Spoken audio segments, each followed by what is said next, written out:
वंदे मातरम। नमस्कार, जय श्री राम। दिल्ली विधानसभा का चुनाव इतना जल्दी इस रूप में सबके सामने आ जाएगा, ये अंदाजा नहीं था। और भारतीय जनता पार्टी इतना अपने भीतर तैयारियों को छुपा के रख सकती है, ये भी पता नहीं था। भाई मैं कोई भारतीय जनता पार्टी का प्रवक्ता तो हूँ नहीं।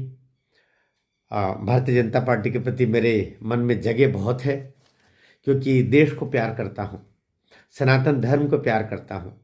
इसलिए इसके प्रति सहज रूप से एक मन में बहुत एक सॉफ्ट कॉर्नर है, बड़ी जगह है कि भारतीय जनता पार्टी बढ़ेगी तो मेरा देश बढ़ेगा। हम और सेना में रह के तो कुछ नहीं कर सकते।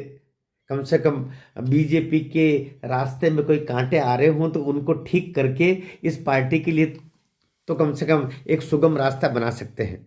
इस सोच के तहत हम बात करते हैं। अभी विषय पर आते हैं। विषय ये है कि अरविंद केजरीवाल जो 10-11 साल से राजनीति के धूमकेतु की तरह वे सब तरफ बैठे हुए तो है ही सही, छाए हुए हैं ही सही, लेकिन ये उनका ये जो इस समय जो जो वे चौथी बार दिखाई दे रहे हैं दिल्ली विधानसभा की कुर्सी के ऊपर मुख्यमंत्री के रूप में, तो ये उनका अस्ताचल वाला है। और जो बार बार कह रहे हैं ना कि उनका भारतीय जनता पार्टी का मुख्यमंत्री का चेहरा कौन है, भारतीय जनता पार्टी का मुख्यमंत्री का चेहरा कौन है, भारतीय जनता पार्टी का मुख्यमंत्री का चेहरा।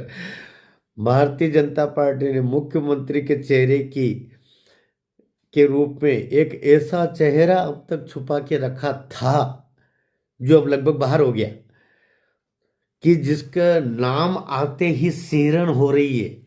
आप पार्टी में ही नहीं, कांग्रेस पार्टी, आप पार्टी, जितने भी बाप पार्टी, काका पार्टी, भतीजा पार्टी, जितने पार्टी है सबके पार्ट पार्ट होते जा रहे हैं। नुपुर शर्मा ऐसा नाम जिसका नाम ही काफी है विजय के दूसरे रूप में। और ये अचानक एक खाली एक सिंपल सा नाम नहीं है, ये भारतीय जनता पार्टी के पुराने कार्यकर्ता हैं। इसके साथ में भारतीय जनता पार्टी की 15-17 वर्ष की एक कार्यकर्ता के रूप में उसकी पहचान जुड़ी हुई है। ये दिल्ली विश्वविद्यालय की एबीवीपी की अध्यक्ष रह चुकी है। और जब 8 साल तक लगातार एबीवीपी हार रही थी दिल्ली विश्वविद्यालय में, तो जीत का सेहरा पहली दफे अध्यक्ष के रूप में चुन के यही आई थी। तेज तर्रार है, सत्य कहने की आदत है। कभी कभी सत्य में कटु सत्य भी आ जाता है तो परेशानियां आती है। कभी कभी सत्य में ये ध्यान रखना होता है, हमारे मुख से सत्य निकलते निकलते ऐसा कड़वा सत्य नहीं आ जाए। हम अपने पिता के बारे में, अपनी माँ के बारे में, अपने मौसा के बारे में, अपनी भाभी के बारे में, अपने भाई के बारे में, अपने खुद के बारे में कई ऐसी विचार हमारे मन में आते रहते जाते रहते। गुस्सा लगता रहता है, आक्रोश आता रहता है। माँ के व्यवहार से आक्रोश आ गया, पिताजी के किसी व्यवहार से आक्रोश आ गया, कोई भाई ने कुछ ऐसा कर दिया, हमें गुस्सा लग गया, लेकिन हम उनको जज्ब कर जाते, पी जाते, छोड़ो जी छोड़ो जी। तो ऐसे ही जब आप एक विहंगम समाज में रहते हैं तो कई लोगों के अच्छे बुरे कार्य उनके कार्य उनके साथ जाए। जैसे हिंदू समाज में बोलते हैं ना कि जिसकी करनी उसकी भरनी, अपने को क्या लेन देन भाई। तो ये काम भी कर सकते, लेकिन कभी कभी किसी ने उकसावे में आपको ऐसा कुछ बोलने के लिए विवश कर दिया कि आपने वो बोल दिया जिसको नहीं बोलना था। यही बात है कुल मिला के। तो जून 2022 तक जो भारतीय जनता पार्टी की पहले दिल्ली की वो तिवारी जी के साथ में अध्यक्षता में वो भाजपा की प्रवक्ता रही। बाद में जेपी नड्डा जी का कार्यकाल में भी वो राष्ट्रीय प्रवक्ता बनी नुपुर शर्मा, और एबीवीपी की कार्यकर्ता रही। वो BA LLB दिल्ली विश्वविद्यालय से करने के बाद में वो बाद में लंदन स्कूल ऑफ इकोनॉमिक्स से उसने LLM किया भाई, और बाद में आकर के वो एक स्थापित वकील बन गई और वो पार्टी का काम करने के लिए निरंतर आया जाया करती थी और निरंतर वो दिल्ली प्रदेश कार्यकारिणी की सदस्य थी। तो और वो 2015 में अरविंद केजरीवाल के खिलाफ वो चुनाव लड़ी है, क्योंकि वो तो समय ही ऐसा था 2015 में कि सब के सब एक मुश्त हार रहे थे। उस समय ये भी हार गई थी। तो लेकिन वो एक सक्रिय कार्यकर्ता बीजेपी की रही है और कोई नवी कार्यकर्ता। तो अभी जो बार बार कहा जा रहा है, तो मुझे तो पंक्तियां याद आ रही थी कि अंधेरों पंक्तियां कि ढके थे राख में पूरे की सज धज कर निकलते हैं, ढके थे राख में पूरे की वे सज धज निकलते हैं, निशा की कोख से एक दिन यहाँ सूरज निकलते हैं। तो अभी अपनी जिसको बोलते हैं जो शब्द नहीं बोलना चाहिए था, जो बात नहीं बोलना चाहिए थी, उसका प्रायश्चित इतना हो गया।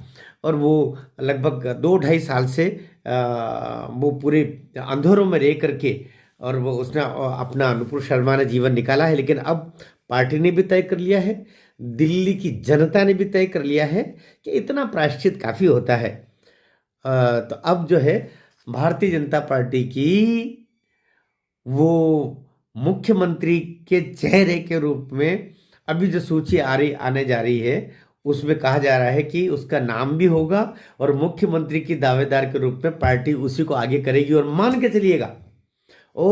के चलिएगा अगर मुख्यमंत्री की दावेदार के रूप में, क्योंकि अरविंद केजरीवाल के खिलाफ तो 2015 में भी लड़ी चुकी थी वो, तो अभी जो बाकी भाई प्रवेश भाई है, वो हमारे विधुड़ी भाई है, ये इन दो की संभावना थोड़ी बहुत दिखाई दे रही है। बाकी तो मोदी जी और अमित शाह और ये लोग इतने नादान नहीं है कि जो जमे जमाए सांसद है उनको मुख्यमंत्री के रूप में यहाँ लेके आएंगे और वहाँ कुर्सी खाली करेंगे। वे पहले तो यहाँ पर एक एक सांसद को गिन गिन करके लेके चल रहे हैं। इसलिए सांसद जो चुना जा चुका है बीजेपी की तरफ से, उसको त्यागपत्र दिला के इधर लाने वाले नहीं। ये तो आप लिख लीजिए कागज पर कहीं पर। लेकिन इधर से जरूर ये 2-3 नाम हैं, उसमें से अगर ये नाम आता है तो मान के चलिएगा मुख्यमंत्री का दावेदार भी ये होगा। और दावेदार ही नहीं, एक नुपुर शर्मा का नाम वैतरणी पार करा देगा भारतीय जनता पार्टी को। और आप लिख लीजिए ये दूसरी बात भी, 2/3 बहुमत भी कहीं नहीं गया अगर नुपुर शर्मा को मुख्यमंत्री के दावेदार के रूप में मोदी जी, अमित शाह जी, भारतीय जनता पार्टी आगे करके और इस चुनाव को लड़ते हैं अरविंद केजरीवाल और ये पूरी जो नाटक मंडली है ना, ये जो पूरी करप्शन मंडली है ना, ये जो पूरी दगाबाज कंपनी है ना पूरी, जो कभी मौलवियों के पीछे भागती है, कभी पुजारियों के पीछे भागती है, कभी ग्रंथियों के आगे पीछे दौड़ रही है, कभी कहती है इनको भी देंगे, कभी कभी उनको भी देंगे, ये सब ध्वस्त हो जाएंगे। बस नुपुर शर्मा को आगे कर दें और बटेंगे तो कटेंगे। बाबा जी को, उत्तर प्रदेश वाले योगी आदित्यनाथ जी को जल्दी से जल्दी ला करके और दिल्ली के रण में उतार दिया जाए। फिर देखिए 2/3 बहुमत किस तरीके से नहीं आता है, फिर मुंबई दोहराएगा दिल्ली भी। भारत माता की जय।